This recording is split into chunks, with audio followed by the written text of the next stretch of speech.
C'est officiel, il y a des documents qui existent, signés par les représentants de l'UDPS, le parti du président Tshisekedi et la délégation du M23.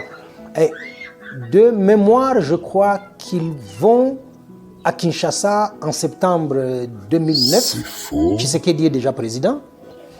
Il prend langue avec la direction du M23. C'est du mensonge pur et simple. En 2009, Félix Tshisekedi n'était pas président de la République et depuis que IDPS existe, IDPS n'a jamais mené une lutte armée et IDPS ne s'est jamais coalisé avec un groupe armé. Il a pris le pouvoir par la voie des urnes. 2009, Tshisekedi est déjà président. Il prend langue avec la direction du M23. Il y a une délégation qui sera à Kinshasa, qui est logée, nourrie par la République. Et ils discutent comme ça avec les envoyés de Tshisekedi. À l'époque, Tshisekedi demande qu'il y ait 2 bataillons. Je ne suis pas très fort en termes militaires, mais un bataillon qui sera positionné dans le Bas-Congo, ça vous fait Kinshasa, mais vous allez vers l'océan. Et un autre bataillon qui viendra combattre les Codeco en Ituri. Et ensuite, qu'il y aura une conversion politique du M23. Pour la petite histoire, le M23 fait partie de la coalition qui est au pouvoir à Kinshasa. Ils ont signé un mémorandum d'entente pour soutenir le chef de l'État Tshisekedi et aujourd'hui ils sont... Faux. Écoutez vraiment les mensonges de ces cons rwandais, de ces fils de pute des Rwandais. Est-ce qu'en 2009, Félix Tshisekedi était déjà président de la RDC? Depuis quand IDPS, nous savons bien IDPS n'a jamais mené, ni s'accroché, ni se lié à un groupe armé.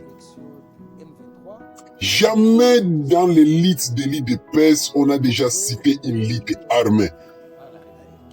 2009, Félix Tshisekedi n'était pas président, ce qui montre bien que ce fils de pute et rwandais est en train de dire des mensonges purs et simples.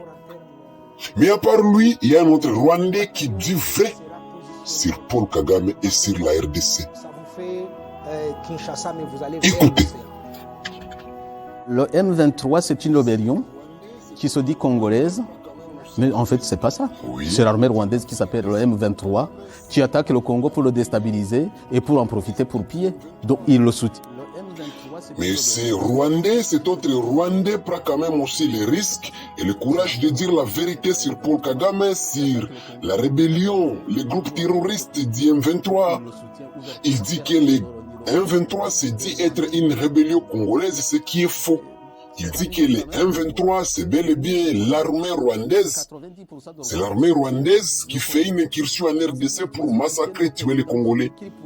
Paul Kagame s'est transformé en un opposant de Félix Tshisekedi. Et un rebelle de Félix Tshisekedi aussi. Lui quand même dit vrai, c'est ce qui est vrai. Le M23 n'est pas une rébellion constituée de Congolais. Le M23 est bel et bien l'armée rwandaise en RDC pour massacrer les Congolais, violer des femmes congolaises, tuer des bébés congolais, des enfants congolais et piller les minéraux de la RDC.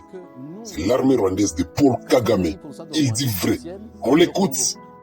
C'est l'armée rwandaise qui s'appelle le M23, qui attaque le Congo pour le déstabiliser et pour en profiter pour piller. Donc il le soutient ouvertement. Des rapports d'Oroni l'ont prouvé. Les Rwandais, nous sommes...